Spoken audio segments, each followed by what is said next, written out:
ჩვენი ინტერვიუ უძრავი ქონების ამერიკელ ექსპერტთან, რომელმაც თბილისის ზღვაზე დეველოპმენტის პერსპექტიულობა ოკეანის გაღმიდან შეამჩნია და საკუთარ კომპანიას იქ მილიონების ინვესტირება ურჩია. ნახეთ, როგორ აპირებს ის და სხვა უცხოელი დეველოპერები თბილისის ზღვის ათვისებას.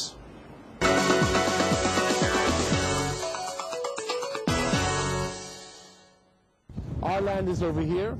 ჩვენი მიწა აი აქ არის. მარტივად დასამუშავებელი მიწაა. დაახლოებით 100 ჰექტარი აუთვისებელი ნაკვეთი. ვაკე, რომელიც ზღვასთან ახლოს არის და აქედან მშვენიერი ხედი იშლება. თბილისის ზღვით ინვესტორების დაინტერესება ამ ტერიტორიის ქალაქთან სიახლოვემ განაპირობა.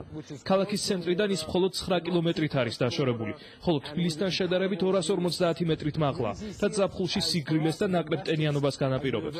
ამასთან აქ საოცრად სუფთა წყალია და მას განვითარების დიდი პოტენციალი გააჩნია. ძირითადი მიმართულება იქნება კოტეჯური განაშენიანება. აშენდება დაბალსართულიანი თაუნჰაუსები და ვილები. დასახლება აღჭურვილი იქნება ყველა საჭირო ინფრასტრუქტურით, მათ შორის სავაჭრო ობიექტებით, ტენისის კორტებით, აუზით, სპა-ცენტრებით და ყველაფერს ამას ეყოლება საკუთარი დაცვა.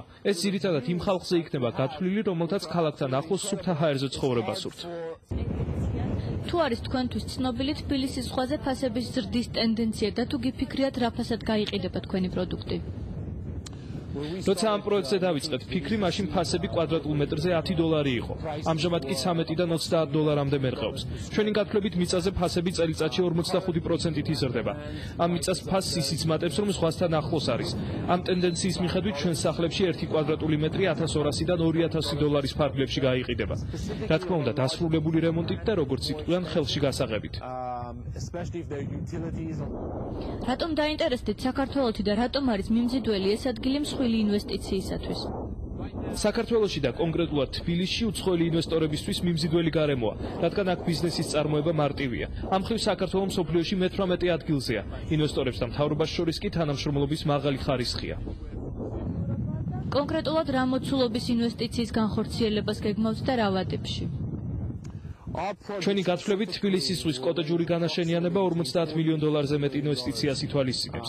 რაც შეეხება ვადებს, ეს პირდაპირ კავშირშია ქვეყანაში პოლიტიკურ სტაბილურობასთან. რაც უფრო მდგრადი იქნება ქვეყანაში მდგომარეობა, მით უფრო სწრაფად მოხდება ინვესტორების მხრიდან ბიზნესის განვითარება.